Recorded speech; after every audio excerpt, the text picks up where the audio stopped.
Hi friends, ఈరోజు top gainers Britannia 0.40%, Grasim 0.35%, Tata Motors 0.25%, Asian Paint 0.13%, NTPC 0.04% వృద్ధి చెందాయి. Top losers Hero Moto Corporation -4.21%, M&M -3.47%, Hindalco -3.40%, Tata Steel -3.11%, Eicher Motors -2.94% loss అయ్యాయి. ఈరోజు మార్కెట్లో చాలా బిగ్ ఫాల్ అయితే చూసాము. ఈ బిగ్ ఫాల్కి కారణాలు ఏంటో తెలుసుకోవాలనుకుంటే ఇదే వీడియోలో ముందుకు ఫార్వర్డ్ చేసి మీరు చూడొచ్చు. నిఫ్టీ -324 పాయింట్స్ క్షీణించి 23,559 దగ్గర క్లోజ్ అయింది. బ్యాంక్ నిఫ్టీ 1,069 పాయింట్స్ లాస్ అయ్యి 50,000 అబోవ్ క్లోజ్ అయింది. సెన్సెక్స్ 984 పాయింట్స్ నియర్లీ 1,000 పాయింట్స్ క్షీణించి 77,690 దగ్గర క్లోజ్ అయింది. ఈరోజు మార్కెట్స్ ఆల్ సెక్టర్స్లో నెగిటివిటీని ఈ డేటాను బట్టి గమనించవచ్చు. మొత్తం అన్ని auto sector, FMCG, infra sector, IT sector, media, metal sectors, mid cap, pharma sectors, PSU banks అన్ని సెక్టర్స్లోనూ ఈరోజు భారీగా సెల్లింగ్ అయితే కనిపించింది. ఈ డేటాను బట్టి మీరు గమనించవచ్చు. దీనివల్లనే ఈరోజు నిఫ్టీ అండ్ బ్యాంక్ నిఫ్టీలో భారీ సెల్లింగ్ ప్రెజర్ చూడగలిగాం. Global markets impact. ఇప్పుడు గ్లోబల్ మార్కెట్స్లో వాలటాలిటీ ఉండటం వల్ల మన డొమెస్టిక్ మార్కెట్స్ కూడా అదే ఫాలో అయ్యి నెగిటివ్ ట్రెండ్ చూపిస్తున్నాయి. ఎస్పెషల్లీ యుఎస్ అండ్ యూరోపియన్ మార్కెట్స్లో కరెక్షన్స్ వచ్చినా కూడా ఇండియన్ మార్కెట్స్కి ఇంపాక్ట్ ఉంటుంది కదా. ఈ సెంటిమెంట్ని మార్కెట్ నెగిటివ్గా తీసుకున్నాయి ఈరోజు. ఇంకొక పాయింట్ వచ్చి ఎర్నింగ్స్ కూడా మిస్ అయ్యాయి.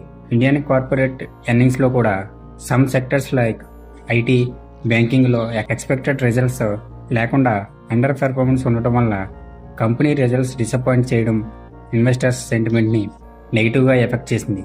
అందుకే ఈ సెక్టర్స్లో భారీగా ఈరోజు నెగిటివిటీ చూసాము. ఫ్రెండ్స్, ఈరోజు మార్కెట్స్ ఇంతలా నెగిటివ్గా రావడానికి రీజన్ ఆల్మోస్ట్ చూడండి, 1,069 పాయింట్స్ బ్యాంక్ నిఫ్టీలో ఫాల్ వస్తే అలాగే నిఫ్టీలో కూడా 324 పాయింట్స్ నెగిటివ్గా వచ్చింది. సెన్సెక్స్ నియర్లీ 1,000 పాయింట్స్ లాస్ అయింది. మేజర్ రీజన్ వచ్చి ఇండియా ఇన్ఫ్లేషన్ అనేది 2 హైలో అనేది ఈరోజు రిలీజ్ అయింది. ఇది మార్కెట్స్కి బాగా ఇంపాక్ట్ చేసింది. మన ఇన్ఫ్లేషన్ అనేది 6.21%, రీటైల్ ఇన్ఫ్లేషన్ అనేది వచ్చింది. ఇదే మార్కెట్స్ని ఈరోజు ఇంత పెద్ద నెగిటివ్గా ఇంపాక్ట్ చేయడానికి reason.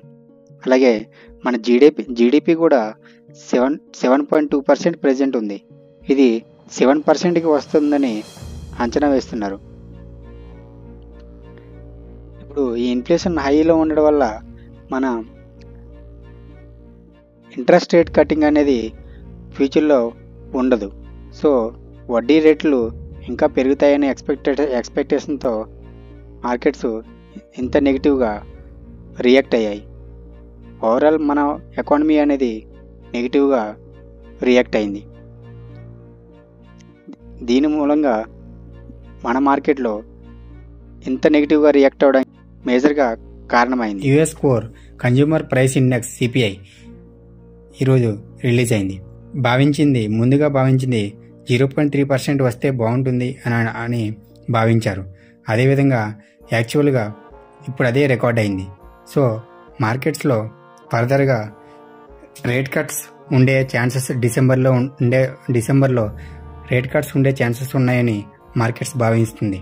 Federal reserve bank rate cuts విధించే అవకాశం మెండుగా ఉన్నాయని భావించే అవకాశాలు ఉన్నాయి.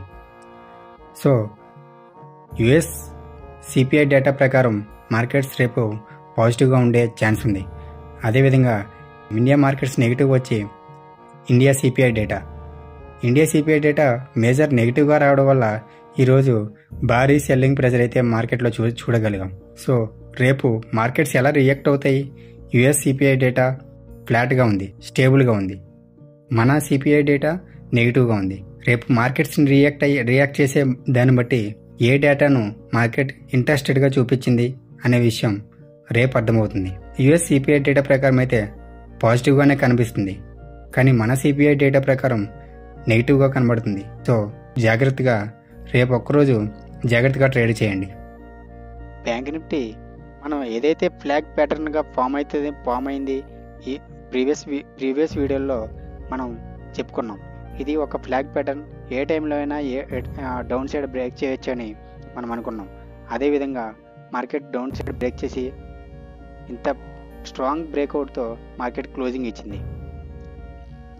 ఇప్పుడు సపోర్ట్ జోన్ వచ్చి ఇది 49,600 ఈ లెవెల్ దగ్గర ఒక సపోర్ట్ యాక్ట్ చేస్తుంది. ఇన్ కేసు 49,600 ఈ లెవెల్ని బ్రేక్ చేసి కనుక మార్కెట్ కిందకు వస్తే ఇక్కడ ట్రెండ్ లైన్ సపోర్ట్ కూడా మార్కెట్కి ఇక్కడ దొరికింది. సో ఆల్మోస్ట్ మనకి నియర్లీ 49,000 అనేది స్ట్రాంగ్ సపోర్ట్గా ఇక్కడ యాక్ట్ చేయొచ్చు ఇన్ కేస్ 49,600 బ్రేక్ చేస్తే. కానీ యుఎస్ సిపిఐ డేటా స్టేబుల్గా ఉండడం వల్ల డిసెంబర్లో ఇంట్రెస్ట్ రేట్స్ కటింగ్ అనేది ఉండొచ్చు అనే ఊహాగానాలు ఎక్కువయ్యాయి. సో మార్కెట్స్ ఇక్కడ నుంచి స్టేబుల్గా ఉంది. సో బ్యాంక్ నిఫ్టీలో రెసిస్టెన్స్ జోన్ వచ్చి ఇది 51,000 అనేది ఈ ఫ్లాగ్ ప్యాటర్న్ ఏదైతే బ్రేక్ చేసింది కదా, ఇప్పుడు ఈ విధంగా రీటెస్ట్ చేసే అవకాశం ఉంటుంది. ఇప్పుడు నిఫ్టీని కూడా ఒకసారి గమనించండి. ఇప్పుడు ఏదైతే మన చార్ట్ ప్యాటర్న్స్ ఏదైతే నేను డ్రా చేశానో ఈ చార్ట్ ప్యాటర్న్ ప్రకారం మీరు ఈ చార్ట్ ప్యాటర్న్ ఒకసారి గమనించండి. నిఫ్టీ అండ్ బ్యాంక్ నిఫ్టీలో ఫ్లాట్ ఓపెన్ అయినా గ్యాప్ డౌన్ ఓపెన్ అయినా మార్కెట్ ఏదైతే సపోర్ట్ డ్రా చేసుకున్నామో ఈ సపోర్ట్గా తీసుకొని రివర్సల్ తీసుకునే అవకాశం ఉండొచ్చని నేను అనుకుంటున్నాను. మా పర్సనల్ ఒపీనియన్ ఇది. మీరు ఈ డేటాని గుడ్డిగా నమ్మి ట్రేడ్స్ అయితే చేయొద్దు. మేము జస్ట్ ఎడ్యుకేషన్ పర్పస్ మాత్రమే మేము ఈ ఐడియాని మీకు ఇస్తున్నాము. మీ పర్సనల్గా మీరు అనాలిసిస్ చేసి మీ ఓన్ రిస్క్తో ట్రేడ్ చేయండి. చూడండి, ఈ విధంగా ఈ చార్ట్ ప్యాటర్న్ ప్రకారం రావచ్చని నేను అనుకుంటున్నాను. సో ఇది strong resistance to support. Friends, ఈ వీడియో మీకు ఇన్ఫర్మేటివ్గా అయిందని అనుకుంటున్నాము. మమ్మల్ని మేము ఇంకా ఇంప్రూవ్ చేసుకుంటాము. మీ సపోర్ట్ ఇలాగే ఉంచండి. మీకు ఫైనాన్స్ రిలేటెడ్ ఎలాంటి ఇన్ఫర్మేటివ్ వీడియో కావాలన్నా కామెంట్ బాక్స్లో తెలియచేయండి. డెఫినెట్లీ మీ డౌట్స్ క్లారిఫై చేస్తాము. అలాగే మీరు లైక్ చేస్తే ఈ వీడియో మరికొంతమందికి చేరుతుంది. మీరు సబ్స్క్రైబ్ చేస్తే మా వీడియో ఎంతమందికి రీచ్ అవుతుందో మాకు తెలుస్తుంది. వీడియో పోస్ట్ చేయగానే నేరుగా మీ ఫోన్లో నోటిఫై అవ్వాలంటే బెల్ ఐకాన్ ఆన్లో పెట్టండి. Thank you so much.